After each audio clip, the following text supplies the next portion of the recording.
you can feel yourself getting stupider, but you just can't stop.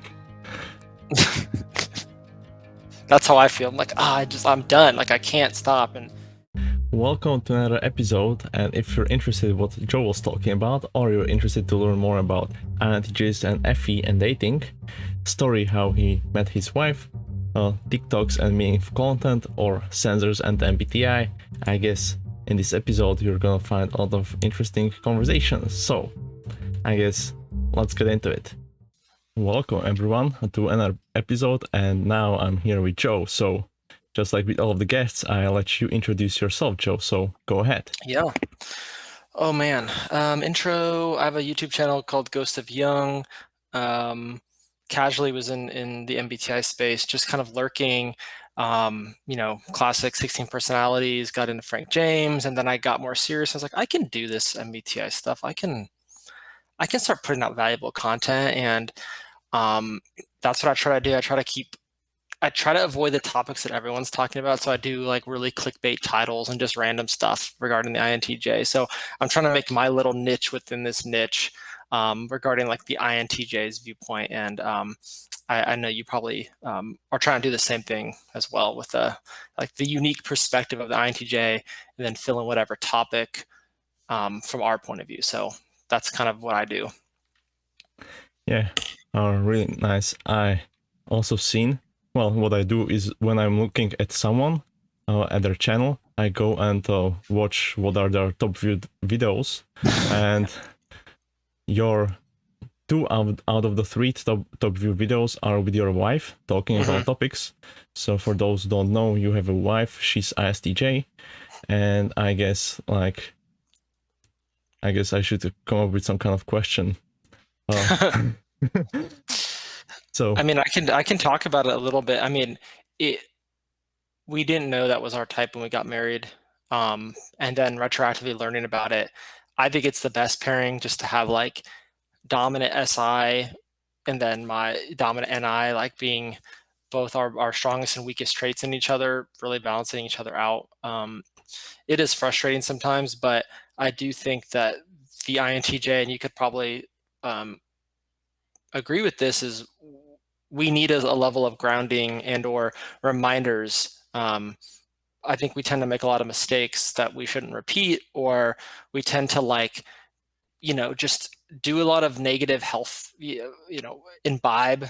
We had that SI there to remind you, like, hey, remember the last time you did this? Remember the last mistake you made? Like, remember what works and what doesn't. Do you agree with that, or, with having SI as a grounding force? I guess that I don't really care about it and I kind of neglect it. And I think that the person who's pushing this most on me is my mother, who's like taking care or trying to make me care more about the SI. So this is why I guess I care a lot about health, my diet, and these kind of things, not because I would find it myself like very interesting or passionate about, but because I was like forced down by my mother to actually care about these things. And once I look back and reflect on the thing, I understand that this is actually kind of good for the long term to care about these things and not completely kind of destroy yourself from the health kind of perspective, because I guess that will not really help you with any other efforts, for example intellectual ones, if you cannot really work well and feel bad. Yeah, that's the funniest part about it is like, you and I both, and I just know just because you're an INTJ, like we love intellectual pursuits, and I think we like to challenge ourselves with like really difficult intellectual pursuits. But if you have a crappy diet, you're not sleeping, you're not working out, you really can't fully jump into those sort of things. Like you end up putting it off. You do a half-assed workout. You end up not reading as much or studying as much. So like you really have to take care of yourself in order to fully utilize like the intellectual brain power. Yeah, I would definitely agree with that. So when it comes to this, is your wife like trying to help you grow in these kind of areas, or is she more like trying to support you and take care of the stuff so that you don't have to? It's definitely the first part. It's not like definitely not babying me at all. Like basically just encouraging, and then when the encouragement, like when it's the third or fourth reminder, sort of like harsh, not harsh, but just like, all right, dude, like, you remember how this worked out last time? Like, please get it together. And like, I am sometimes good with negative feedback. I don't really love positive feedback. I self-talk to myself negatively. So when other people do it, I'm like, you know what, you're right. I'm gonna get it together. I don't know. Are you a positive? Do you like positive reinforcement, or do you have negative self-talk? I guess for me, it's better the negative one if I receive negative kind of feedback, because it's basically outside perspectives on some of the mistakes or faults that I'm doing. And because I may Yeah. be blind to these, then it's basically a feedback that I can just take action upon and improve. Whereas when it comes to the positive one, it's more like, okay, like you're praising me for something that I'm already doing. So I guess it's not really helping me in any kind of way to improve. It's just making me feel better. And I guess Mhm. that is not as valuable as the negative one. Yeah, I think I would bet that most INTJs feel that way about, like, yeah, thank you for, like, I like we're pretty self-aware when we're doing a good job. So if you say good job, Marty, and it's like, I know I'm doing good, but what did I miss? What could I do better on? I think that's like always a lifelong like goal, is where can we improve and get better. So the like overly positive talk is like, it doesn't help us. And do you self-talk out loud to yourself? Do you ever go like idiot, like stupid? I do that all the time. I'm not really sure if I would use these kind of things, but I guess that I have these kind of realizations, some kind of situations where I know that, okay, so I did a really big mistake, or this really sucks. Hmm. And in that kind of situations, I kind of separate myself from like me and try to look at it from the outside perspective. Like, okay, like you did this mistake, you kind of suck, but Hmm. I do not want like the feelings and negative kind of thoughts about me having any kind of impact on this. So I kind of do this kind of separation that okay, this was bad, but I try to look at it only from the kind of thinking kind of perspective and not the feeling Hmm. one. So I never go like thinking myself of how I'm bad and these kind of things, and get into this kind of spiral of negative self-talk. Yeah. Do you think that you have a healthier than average ego about yourself? Oh, by ego you mean like whether I feel superior to other people?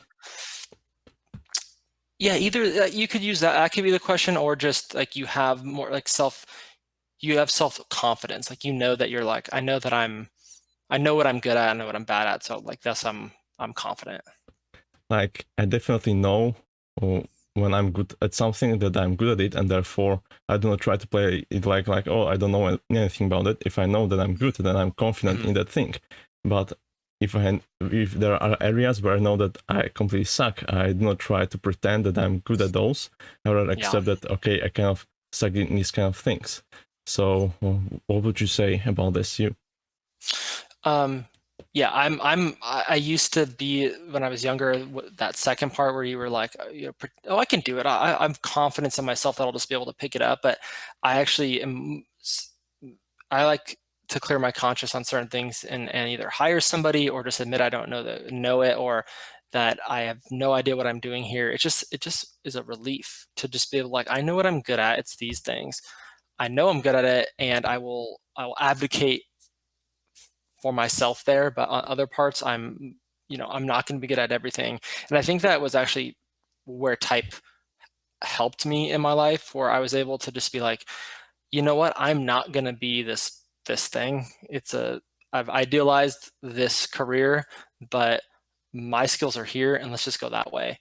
We can't be good at everything. And I think that's part of the reason people don't like to embrace type, is it's going to tell you where your limitations are, and we're always told that you can do whatever you want. No, you actually can't. You can do very few things really well. Agree? What do we, or not? I think that this is something that I was considering, especially when it comes to growth and development. Like, even when you find your type, like, should you then focus on building up your strengths or go and look at the weaknesses? Because one of the biggest weakness for INTJs is, for example, the FE, and we're Hmm. blind to it and don't really understand it. So, would you actually recommend trying to develop this one, or just be okay with it that you're not good at it and focus on your strengths? That's such a good question because I feel like there's been so much talk. When I say so much talk, I mean since I've been in the community, you've seen articles and videos, and I've heard. I think the best thing is managing it. Like you directly focusing on it could help, but being aware of it is like the first step. But I don't know if we can really develop it super well. Like the way that I've directly been able to develop better FE is to almost mimic pleasantries in things like email. So you send me an email, I would just the way that I did respond to you has zero FE. It was just like, sure, I'd be down. But a true FE user would say like, Marty, thank you so much for the email. It's so nice of you to think about me. I would love to chat. Best wishes, Joe. See that I know that I could do it, but now that I know type, I can put it aside or bring it to the forefront as needed. But I wouldn't say that I've developed it. I just am aware of when I'm not using it. So would you try to use it more like specifically based on who you're talking to? So when you know Yes. that this kind of person doesn't really care about it, so you will forget it completely. But if it's someone who cares about it a lot, you will try to put additional effort in order to use it. That's the ideal world. If I can remember the person that I'm talking to, like, oh yeah, that's an ENFJ. We really need to I need to come like hard with this sort of like lather on the FE.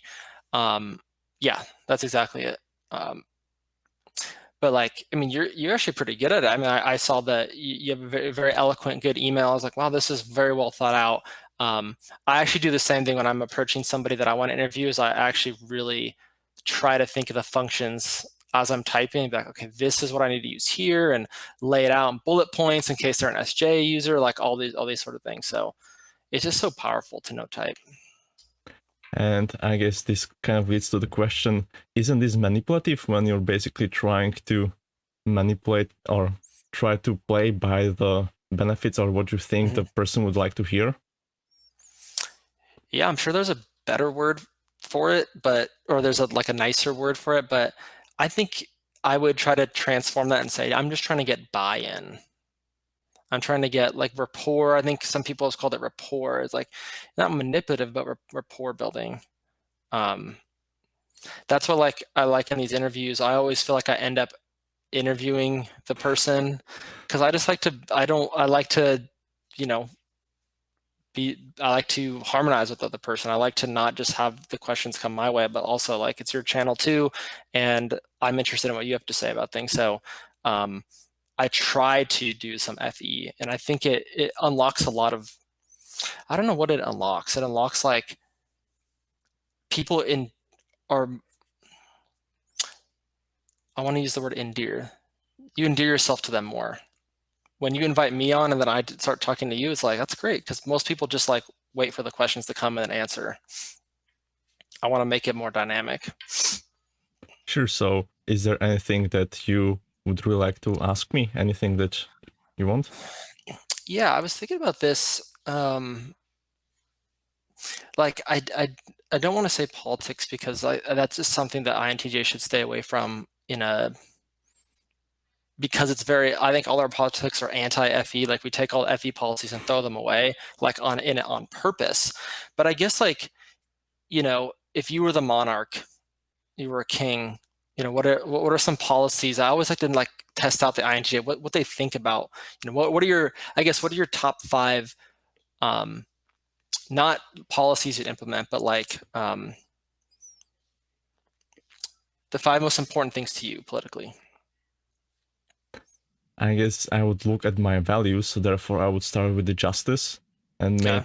try to make all people kind of not equal, but bring justice. So therefore there is no kind of unfairness just because Hmm. of position, status, or any other circumstances, but try to treat all people fairly Hmm. and also try to remove any kind of uh, illusions and lies and deceptions and manipulation and all of these things, and try to bring the kind of awareness of the people more aligned with the truth.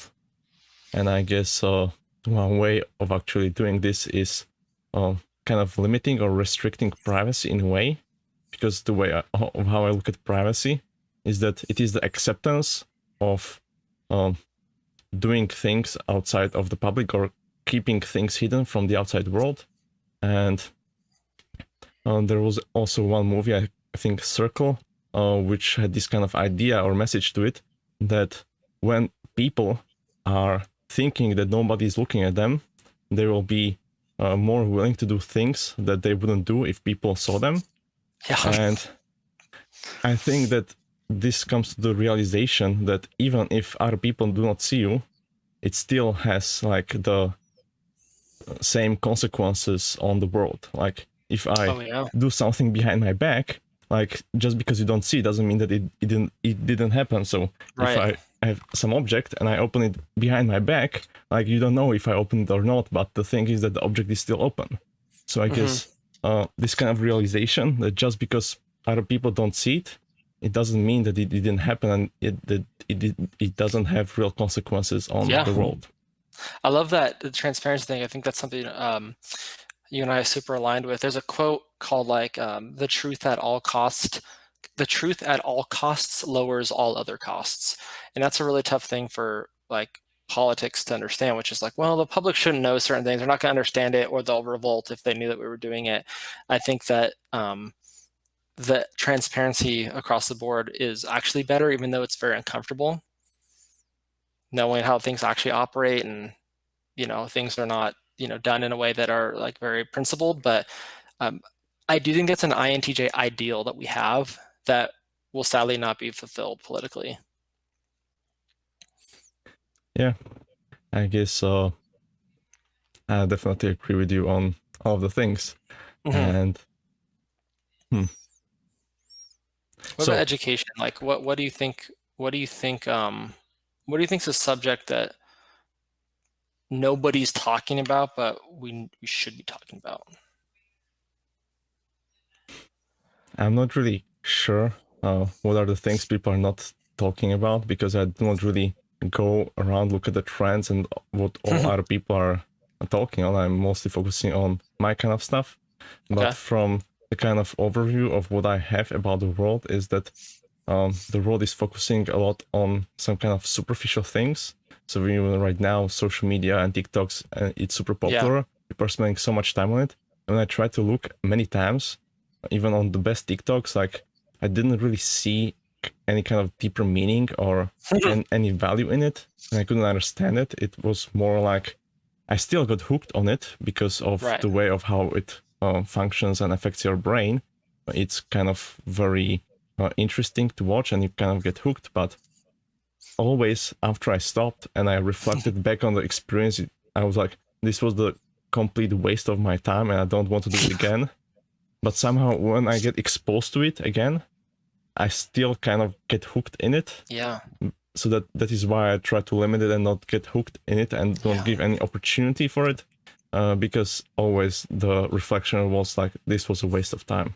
Yeah, it's so bad. It's so bad. I don't go on TikTok, but I'll end up on YouTube, and then people repost their TikToks on YouTube. So what's the difference? But the you can feel yourself getting stupider, but you just can't stop.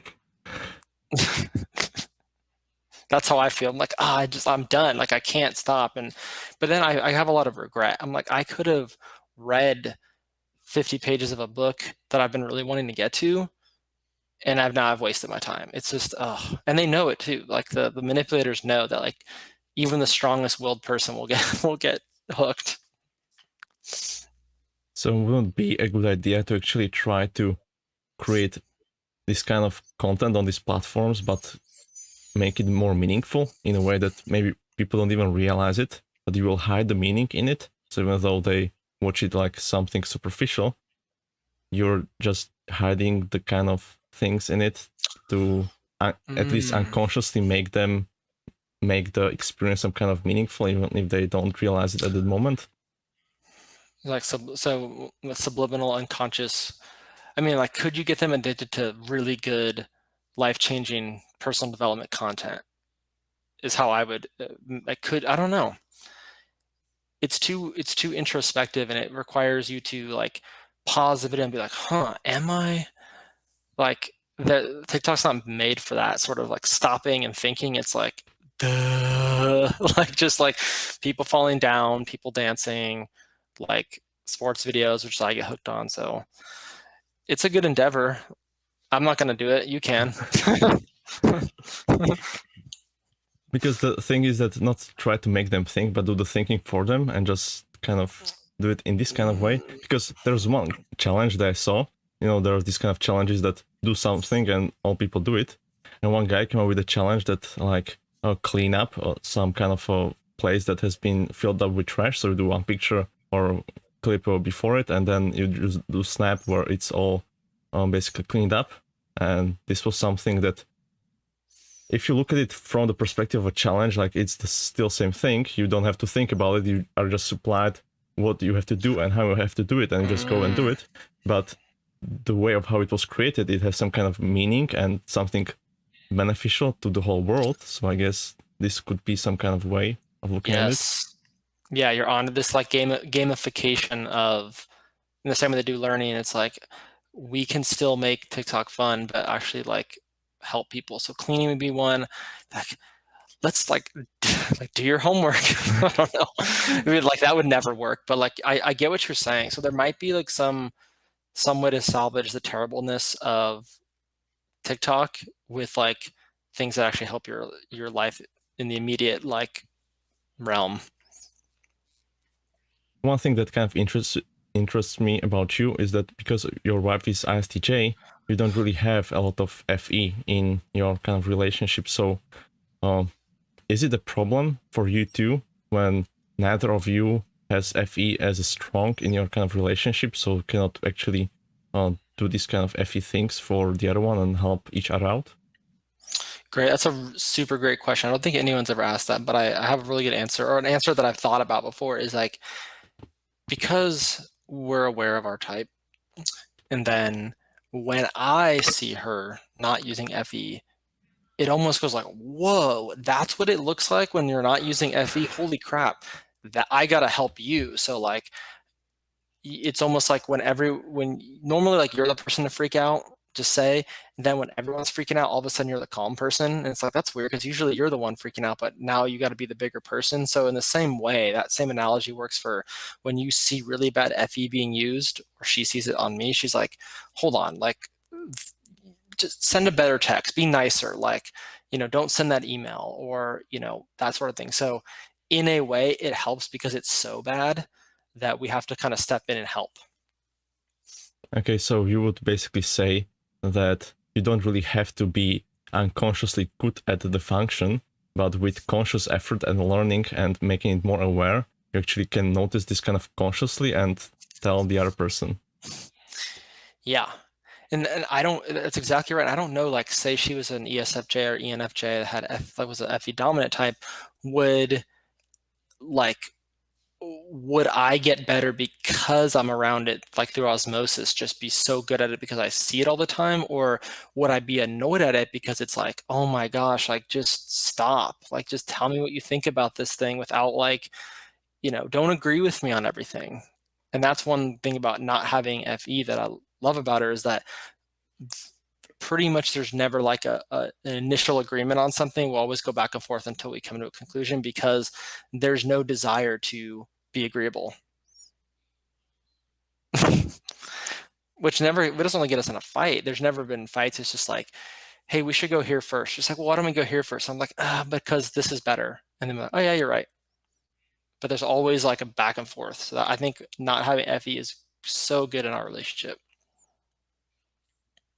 Okay, that was an interesting thing that I will think about, because I guess even when I started this YouTube and this kind of thing, like I still feel like I really need to engage in the FE because I'm kind of creating content and helping other people, and that is why I really need to care Yeah. about them.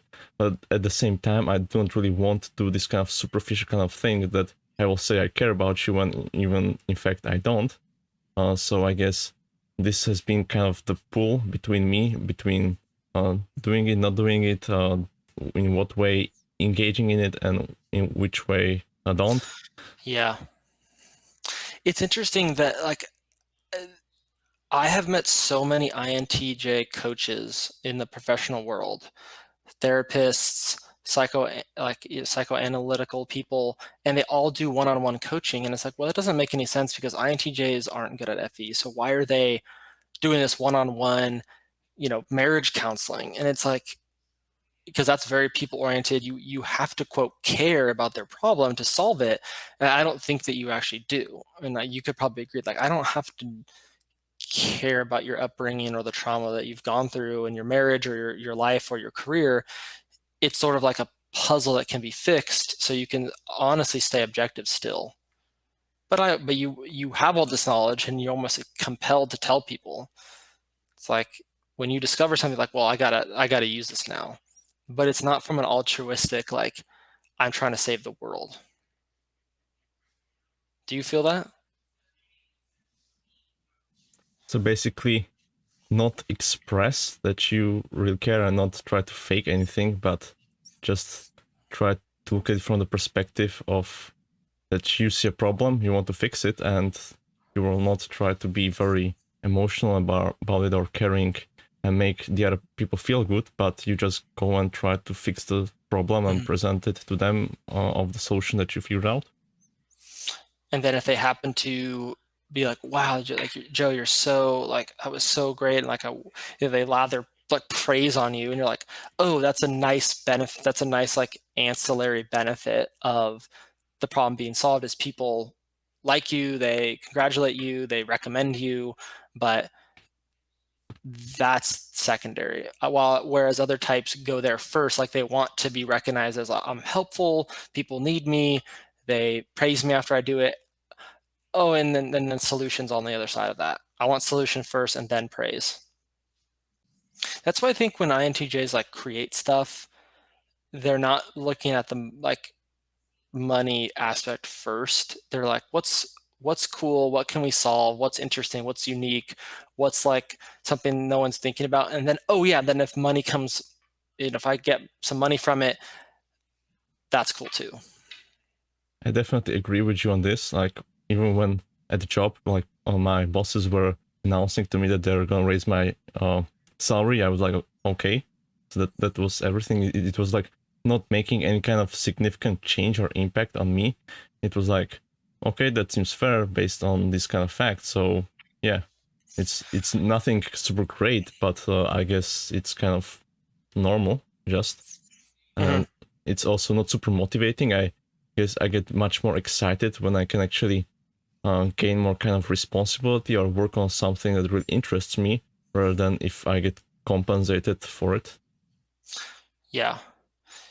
I feel bad for, I even think like the ENTJ or ESTJ. I feel bad because I think that they're so naturally inclined to have like a money motivated mindset or like a status seeking, title seeking lifestyle that they end up not creating as much cool stuff because they're like, well, I want to make the most amount of money. And however I do that, I don't care. The FI is really low. So they're just like, whatever gets me the most money is cool. I'm like, yeah, but that doesn't, to me, that's depressing because then you can't do a lot of cool stuff. You're not going to create a lot of content because like sometimes content doesn't turns out to be crap and doesn't make you any money. No one watches it. No one comments. Like for them, that'd be like, for other types, it'd be like, oh, well, it's didn't work out, didn't make me any money. I'm not going to do it. I think you and I are much more willing to like create something with no, like anticipating zero money from it or accolades. And if we get it, that's pretty cool. Yeah, but isn't this kind of good that people are focused on different kind of things? Because maybe just for the sake of ENTJs being so focused on producing and actually getting results, then we, for example, have more space to be more creative because there are Mhm. other people who are focusing on more of the production and making things work. So I guess isn't it good if there are differences between people and each person is engaging in what they can do the best?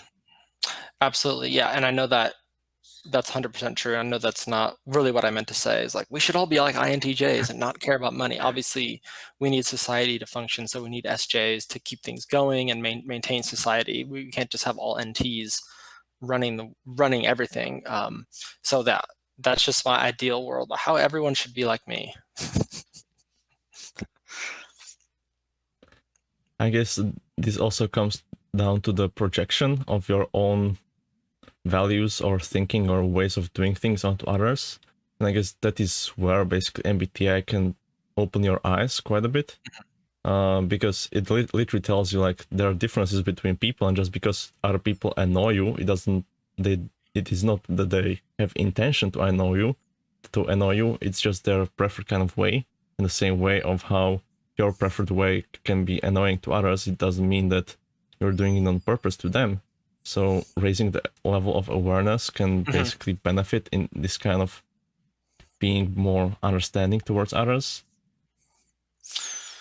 That's like the number one thing I always tell people if I do like a presentation. It's like you'll gain even like the hardest type, like the INTJ or ENTJ will see other types where they're at, be more empathetic, understand that they're probably not trying to annoy you by the way they are. They're honestly not trying to do that.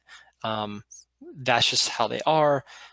So the hardest part about type is that once you learn it and you learn other people's type, the burden is on you now because you can't force people to learn about type or to change the way you have to adapt. Now that I know this person's an INFP, well, I need to change my approach. I'm not going to tell them, hey, I know that you're an INFP, so you need to you know, get it together and get out of bed and start doing stuff. That's not that's hard for people though, because it's like, oh, shoot, now I know all this. Now I know all this. It's a burden now. That knowledge. But I guess that it kind of maybe can be something that you can feel like, okay, so you have went on to research about these things, you have gained awareness, and even though now it is burden for you, actually being the one who needs to adapt, in fact, you have the possibility or the choice to do so in order to get to better result, because there are people who don't know about this stuff and constantly engage in the same kind of things over and over again and do not even Yeah. know what is wrong. Yeah. So I guess you're not like forced to always change your way and adapt to the other person, but you have the choice. And because you know that if you actually want to get some kind of interaction with this person, uh, it has to be you who has to change because you have the awareness and you are in the Yeah. position to do so. But on the other side, you do not have to. Sometimes you can just say, okay, so I don't want to work with this person. And if you have the opportunity, you just stop contact with them and Hmm. stop it right away. So even though it may seem like a burden, it's also kind of a blessing in a way where you can Yes. literally prevent yourself from engaging with people who you know that would be very kind of a bad kind of relationship, and you can Yes. stop it right away, or you can see the path forward that okay, Hmm. maybe from the start I will need to basically adjust to their kind of style, but then with me interacting with them over time, they may actually learn more about these things, even though maybe not from the theoretical, but from the practice and engaging with me, they Yes. will kind of learn some kind of things of uh, That's the brilliant. differences. Yep. That's brilliant.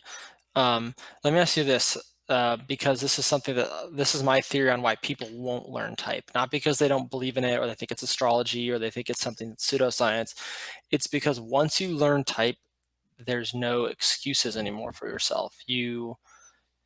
Once you've peeked behind the curtain, you can't unsee what you've seen, and thus, if that is revealed to them, they'll have to confront things they're not good at, and that is ego shattering for people. Do you think that's one reason why people don't embrace personality tools and assessments because they have to face themselves?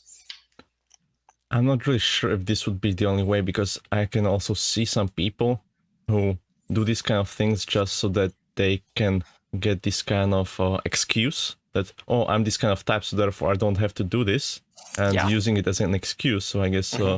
that is also a way of how it can be used.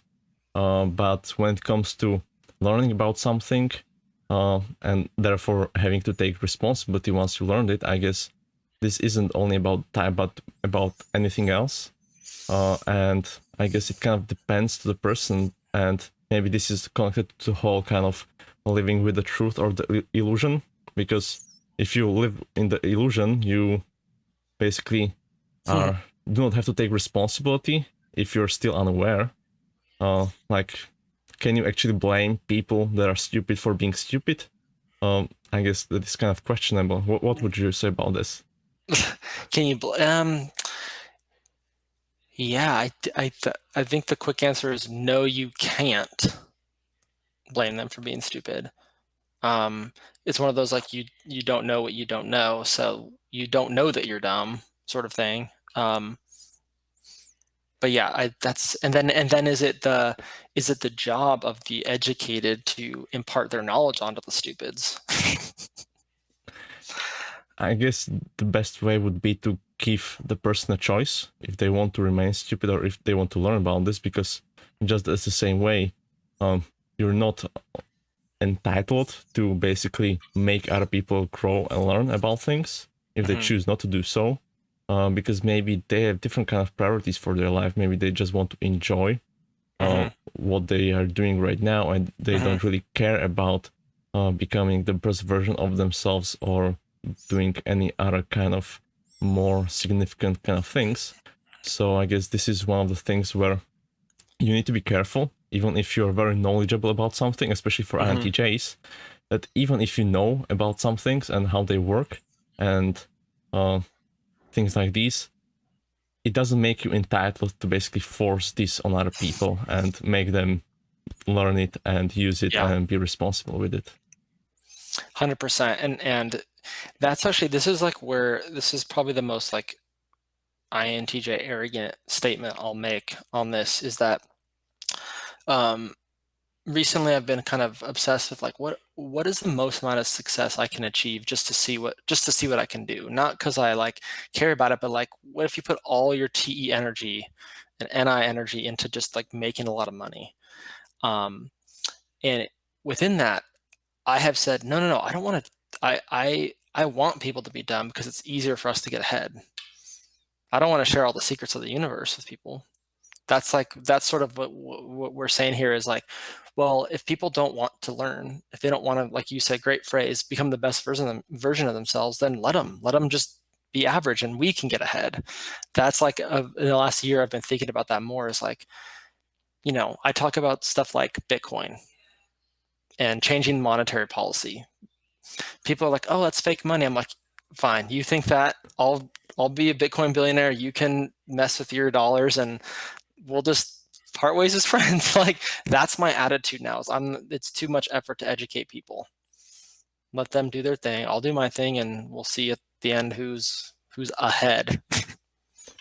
But I guess wouldn't this always lead to the fact that we're still living on one planet and we're connected in some kind of ways, and there are people basically who basically we're all connected in some kind of ways, and therefore Sure. there are people who will drag the whole society down and slow it by their own kind of irresponsibility. So therefore, Yeah. having this kind of stance of, okay, so I'll care about myself, I will use this for myself and Yeah. let the others stay that way, in effect they will still kind of drag the kind of average level and the whole Oh. progress on the society.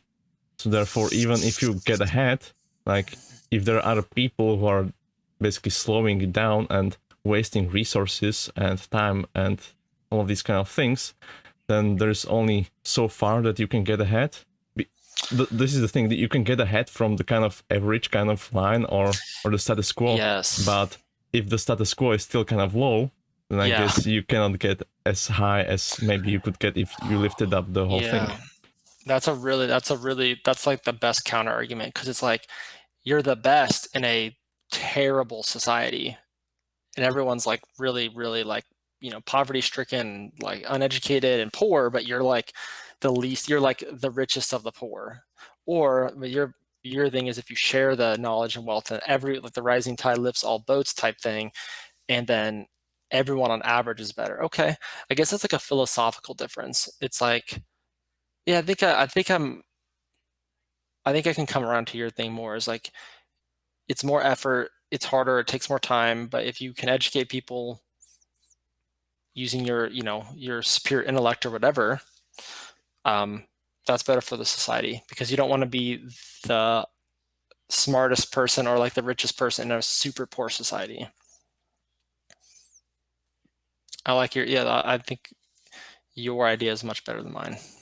Yeah, I think the thing is that you can never help everyone, so therefore, you should just be more careful with the focus and who you are focusing on and who you are trying to help, Mhm. because you will always encounter people who will not care about anything, and it doesn't matter how much effort and time you put into the interaction, and there will be no change whatsoever.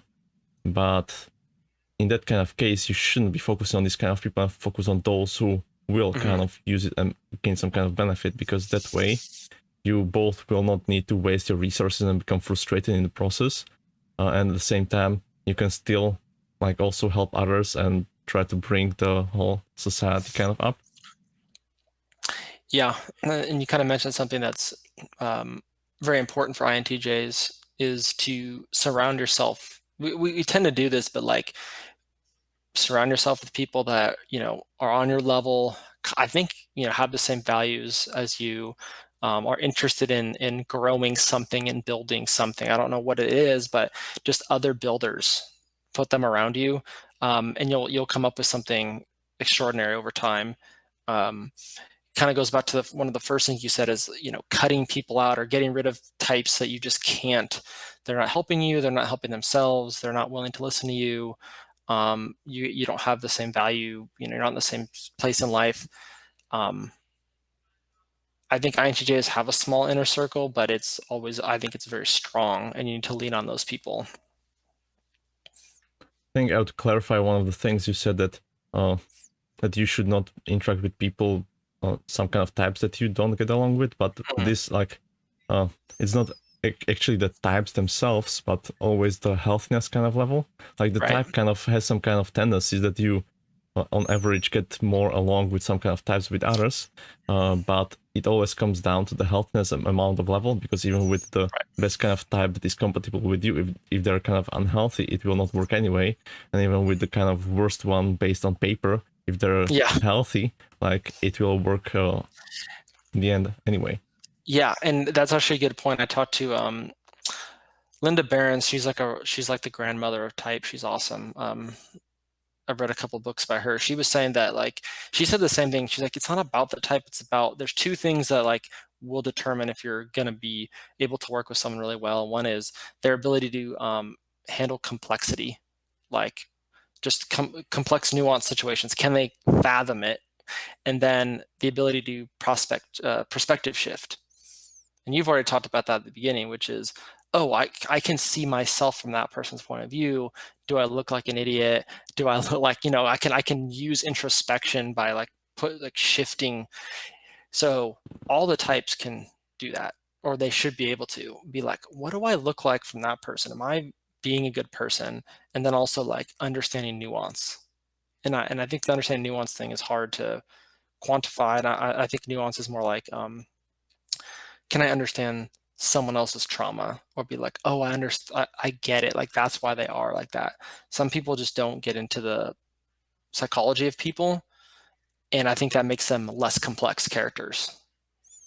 I guess this is kind of nice point, that uh, it is definitely more intuitive people and types who get interested in this kind of psychology and personalities, and Hmm. sensors do not really get interested in as much. Some people say that it may be because they just don't really care about it, or that sensors are portrayed in a way that nobody actually wants to be a sensor in these kind of things. And even if you look at the YouTube creators, like majority of them are intuitives, and there are not that many kind of sensors.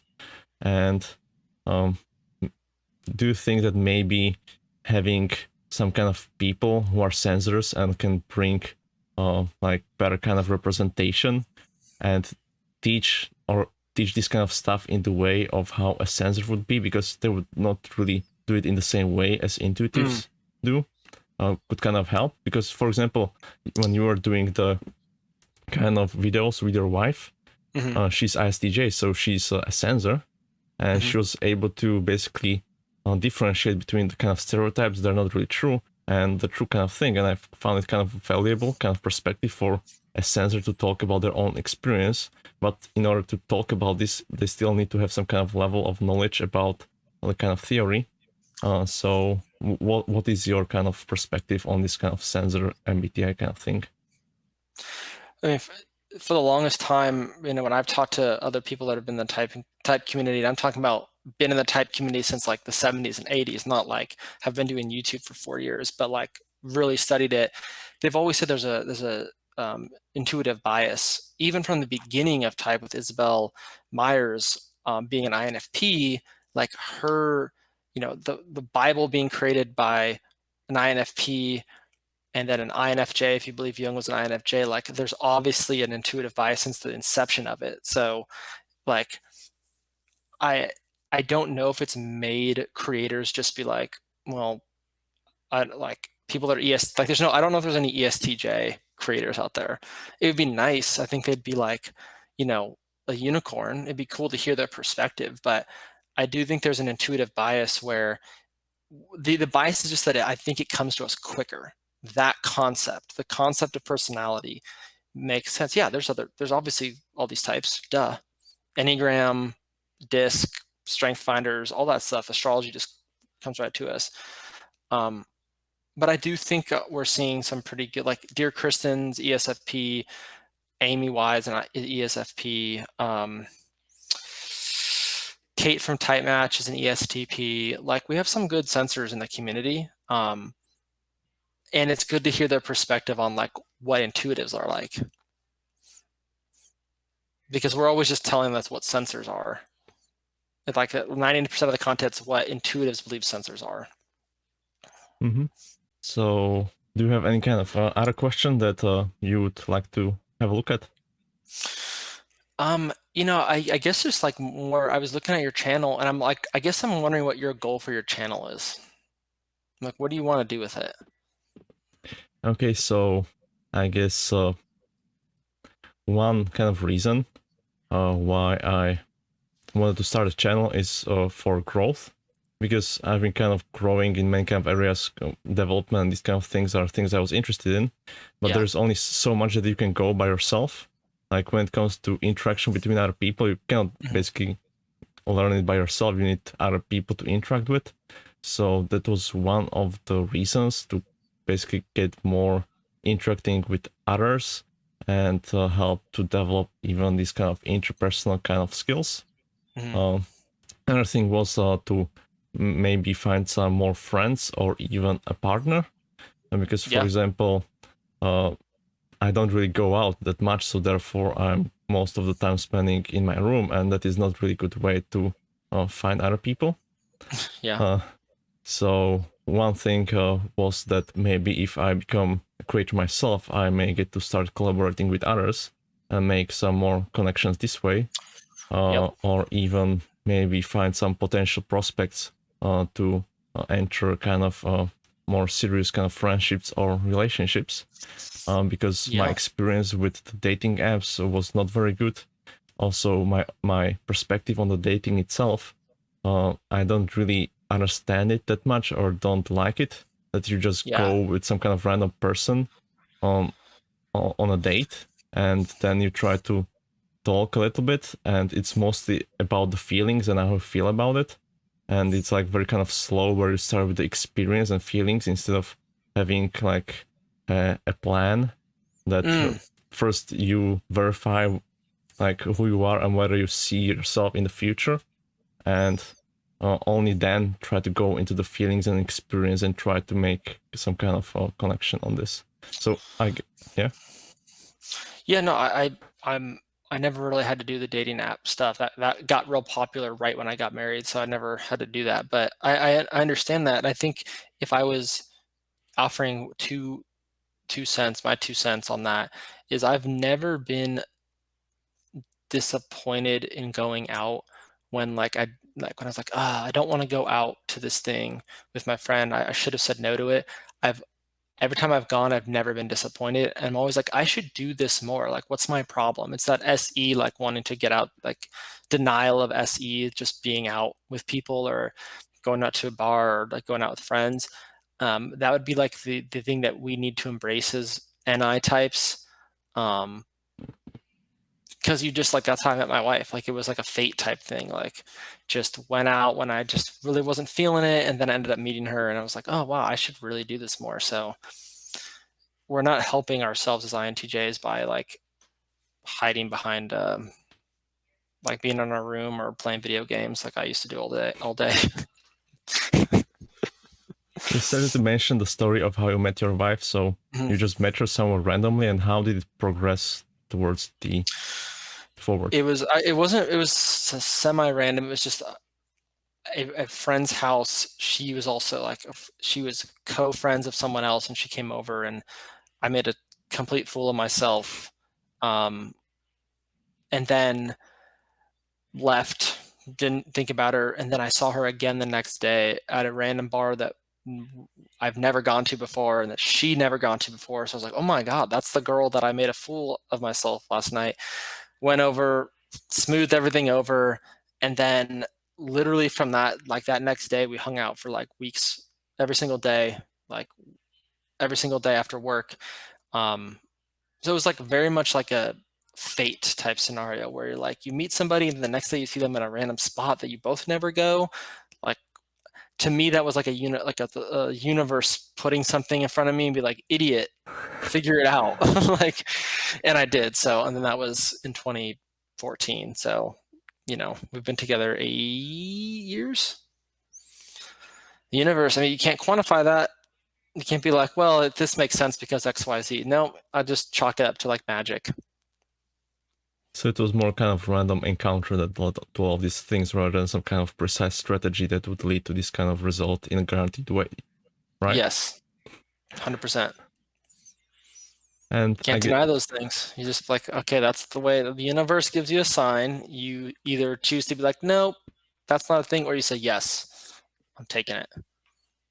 I guess I have different kind of approach to this. Like I'm trying to find some kind of strategic way of how to guarantee a kind of result with some kind of good results or outcomes Mm, instead of trying to just go out and play by the chance and probability.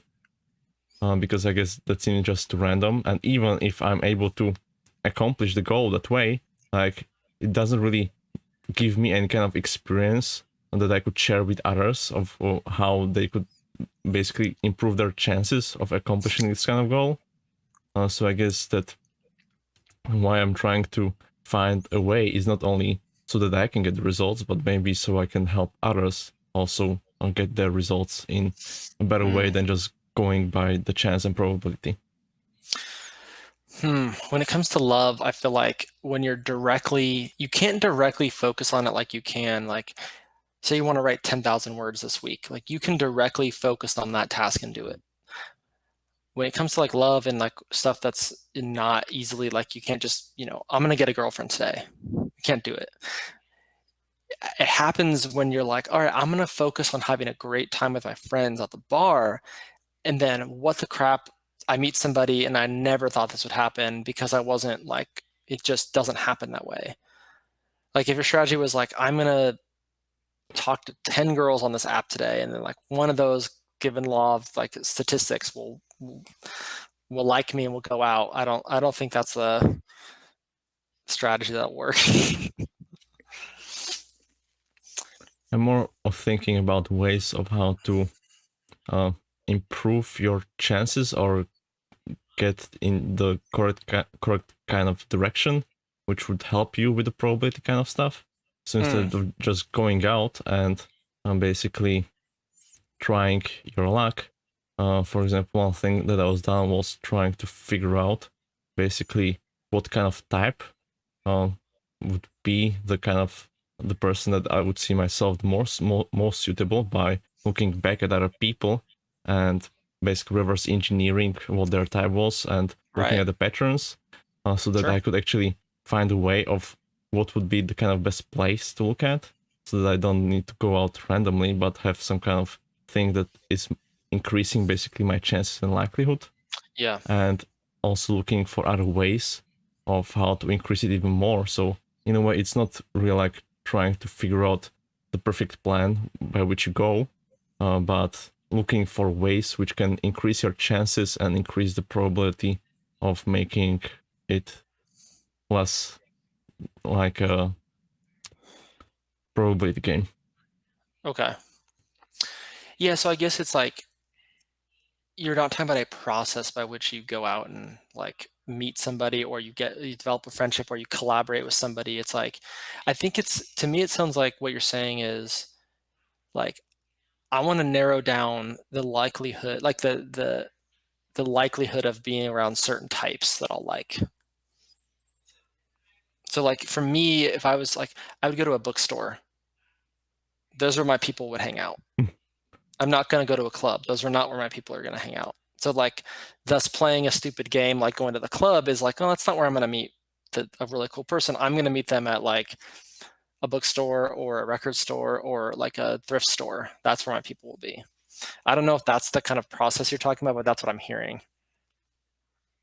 Yeah, I guess if I should basically uh, come up with a story of what would be the best kind of way, Yeah. would be if the person would find me through my YouTube channel as a Right. fan and me as a creator, because I think this is kind of really good way to give you a lot of kind of heads up to get to know the other person.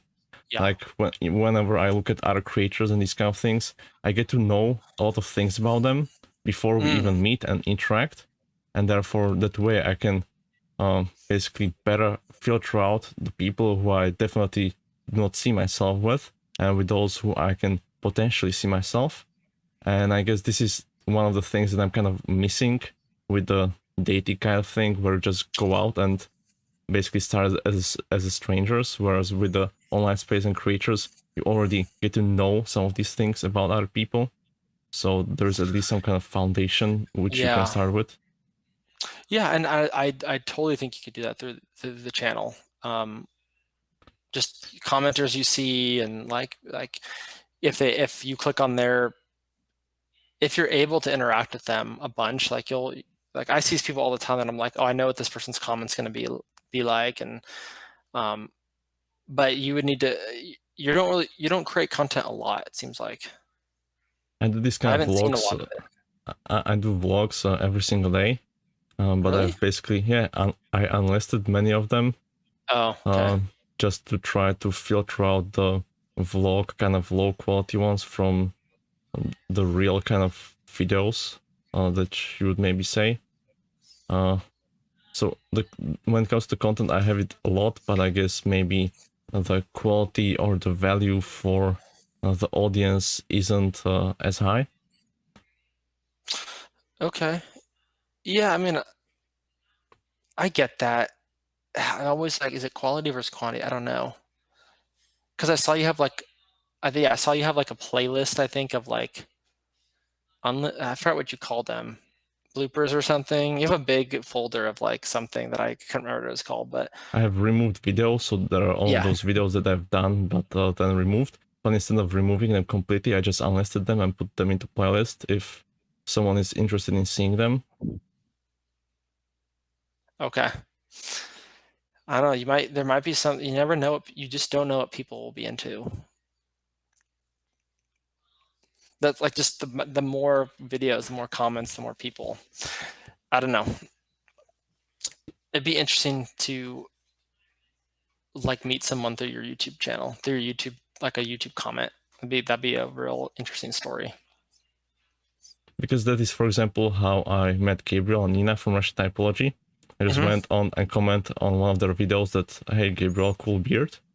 And since then, they replied, and this kind of whole thing of making an interview, and that's how I got to meet them. So maybe some kind of this kind of random encounter can lead to something that you don't expect. But I guess Exactly.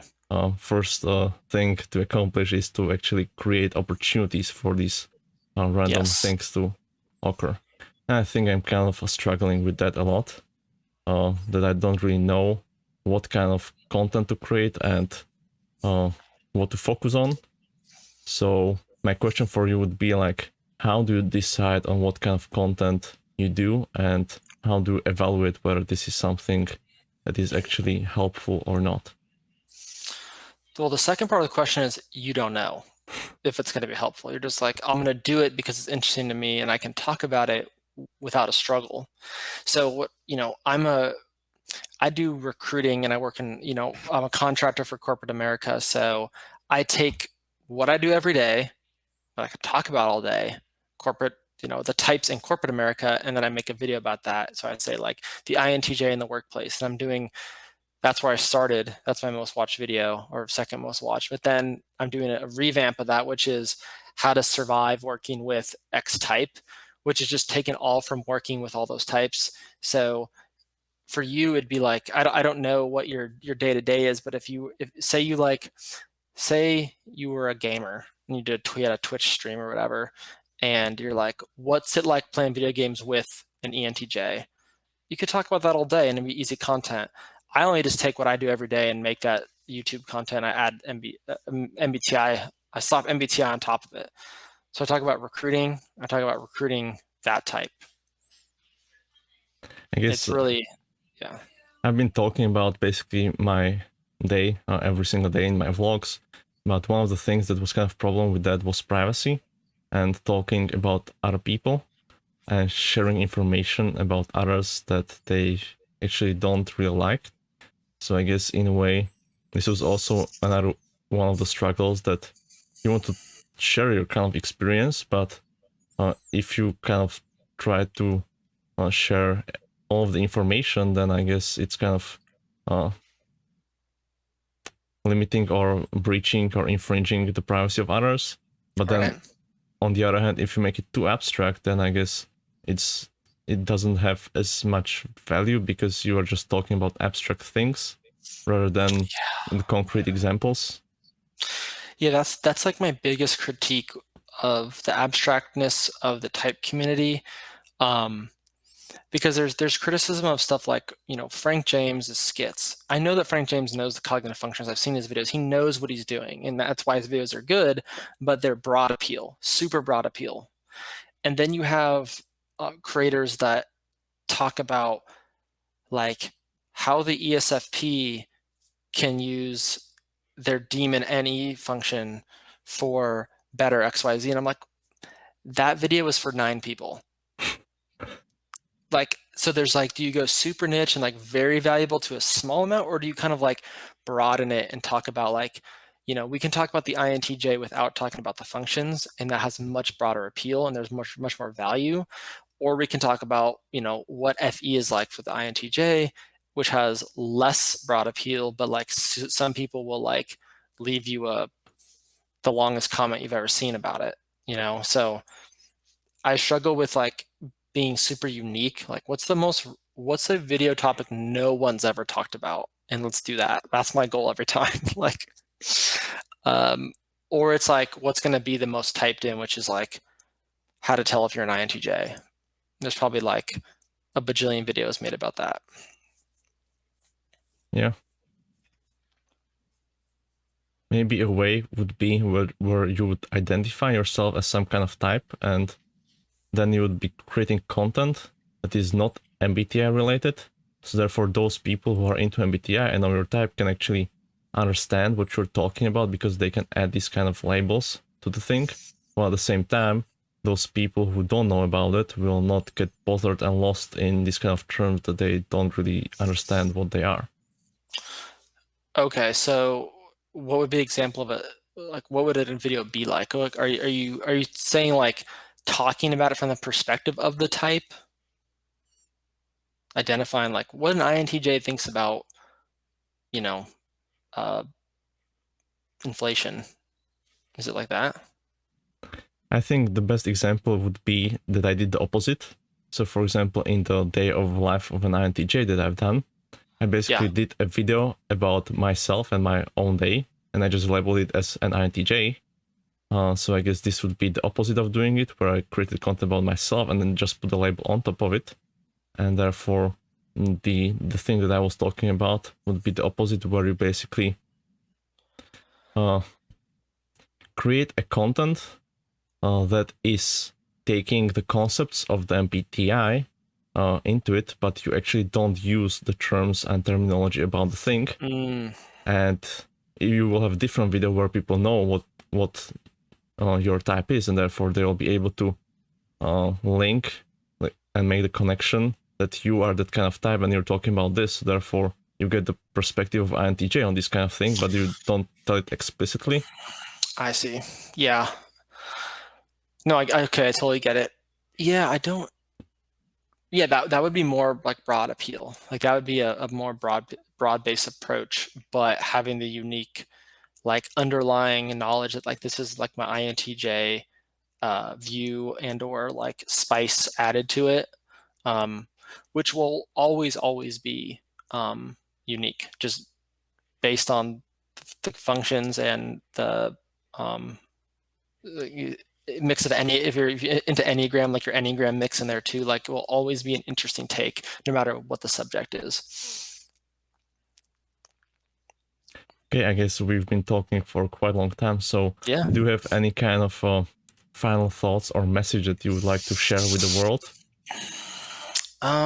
Well, first, Marty, thank you for having me on. This is fun. Last 2 weeks I've been super busy with like, baby stuff, but I've kind of been itching to get back to the YouTube interviews, which I really enjoy doing.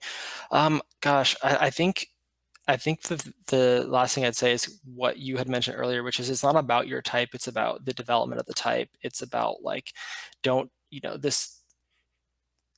all the types are awesome when they're at their healthiest. It doesn't matter if you're an INTJ or ESFJ or whatever you are, but I would say manage what your weaknesses are. Don't try to like directly work on them. Like don't try to do shadow work and, really get yourself messed up. Just embrace what you're good at, and then try to just be more self-aware of the negatives, and that'll be a good place to start. That's the starting block for development. And then I think for INTJs, I said this in an INTJ panel, it's NI is great. Everyone wants NI, but it doesn't mean anything unless you use some TE and do something about it. So for all the young INTJs, it doesn't matter if, you're super smart unless you apply it for the greater like humanity or good. So do something about it. Okay, so that was a great closing message, and I guess more people will be able to find you on your channel, Ghost of Jung. I will link that also there, and yeah, I guess. Yeah, and I'll post this on the community page as well, so people can find you, because I know you don't have that many subscribers, but we'll get you some more. So thanks a lot, and I guess we can wait as a ending. Bye. Bye. Thanks, Marty. To learn more about Joe and his content, make sure to visit his channel, Ghost of Jung. I'm gonna stew on what we could possibly do on my channel or something.